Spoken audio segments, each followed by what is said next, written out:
देश के कई हिस्सों से लगातार बिजली कटौती की खबरें सामने आ रही हैं। इसे लेकर सोशल मीडिया का माहौल गरमाया हुआ है। कई लोगों ने इस मुद्दे पर अपनी नाराजगी जाहिर कर सरकार से जवाब मांगा है। इसमें धोनी एंटरटेनमेंट प्राइवेट लिमिटेड की मैनेजिंग डायरेक्टर साक्षी सिंह भी शामिल हैं। उन्होंने बिजली संकट को लेकर झारखंड सरकार से जवाब मांगा है। मंगलवार 26 अप्रैल को साक्षी सिंह ने ट्वीट कर कहा, झारखंड का एक करदाता होने के नाते मैं ये जानना चाहती हूँ कि झारखंड में इतने सालों से बिजली की समस्या क्यों है।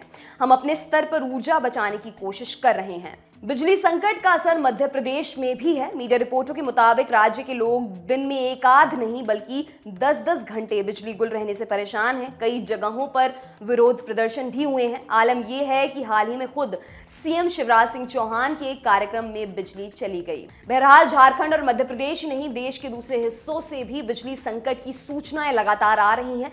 गर्मी के सीजन में कई राज्यों में तापमान 40 डिग्री सेल्सियस से ऊपर जा चुका है। कहीं कहीं तो लू के हालात हैं। झारखंड की ही अगर बात करें तो यहाँ गिरिडीह, पूर्वी सिंहभूम, पश्चिमी सिंहभूम, रांची, बोकारो, कोडरमा, पलामू, गढ़वा, चतरा जिलों में 28 अप्रैल तक लू चलने का अनुमान है।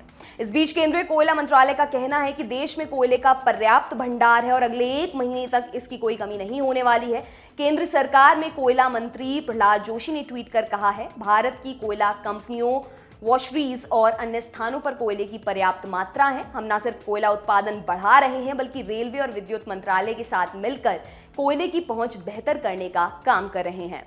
इससे पहले बीते रविवार 24 अप्रैल को मंत्रालय ने एक ट्वीट कर कहा था, देश में पर्याप्त मात्रा में कोयला उपलब्ध है जो नियमित रूप से रिकॉर्ड उत्पादन के साथ रिफिल किया जा रहा है और ये अगले 1 महीने के लिए पर्याप्त होगा। वर्तमान में विभिन्न जगहों जैसे कोल इंडिया लिमिटेड, SCCL, वॉशरीज इत्यादि पर 7.25 करोड़ टन कोयला उपलब्ध है। इसके अलावा थर्मल पावर प्लांट्स TPP पर 2.20 करोड़ टन कोयला उपलब्ध है।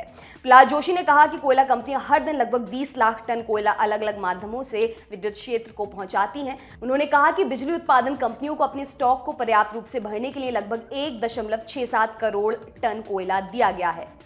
केंद्रीय विद्युत प्राधिकरण के आंकड़ों के मुताबिक 21 अप्रैल तक देश के 173 पावर प्लांट में 2.19 करोड़ टन कोयला था, जो कि 6.63 करोड़ टन की जरूरत के मुकाबले 33% है।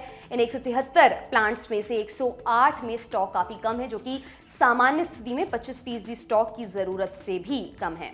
न्यूज एजेंसी PTI को दिए एक इंटरव्यू में कोयला सचिव AK जैन ने कहा कि मौजूदा बिजली संकट उत्पादन में कमी होने के कारण पैदा हुआ है, न कि कोयले की कमी के कारण। उन्होंने कहा, चूंकि कोविड-19 महामारी के बाद अर्थव्यवस्था एक बार फिर से बूम कर रही है, इसके कारण बिजली की मांग और आपूर्ति में असंतुलन हो गया है। जैन ने कहा, ये कोयला संकट नहीं है बल्कि मांग तथा आपूर्ति का असंतुलन है। अर्थव्यवस्था को वापस पटरी पर लौटने के चलते बिजली की मांग में बढ़ोतरी हुई है। इस बार गर्मी जल्दी आ गई है और गैस तथा आयातित कोयले के मूल्यों में वृद्धि हुई है। उन्होंने आगे कहा, भारत में कुछ थर्मल पावर प्लांट तटों के किनारे बनाए गए थे ताकि इंडोनेशिया जैसे आसपास के देशों से कोयला आयात कर इसका इस्तेमाल किया जा सके, लेकिन आयातित कोयले की कीमत में वृद्धि होने के कारण आयात कम हो गया है।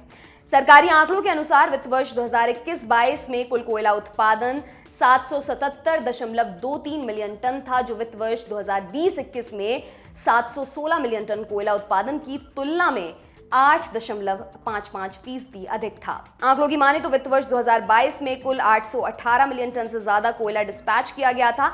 ये वित्त वर्ष 2021 के करीब 691 मिलियन टन डिस्पैच के मुकाबले 18.43% अधिक है। आपके लिए तमाम जानकारी इकट्ठा की है हमारे साथी धीरज ने। मेरा नाम है दिव्यांशी। देखते रहिए दी लल्लन टॉप। शुक्रिया।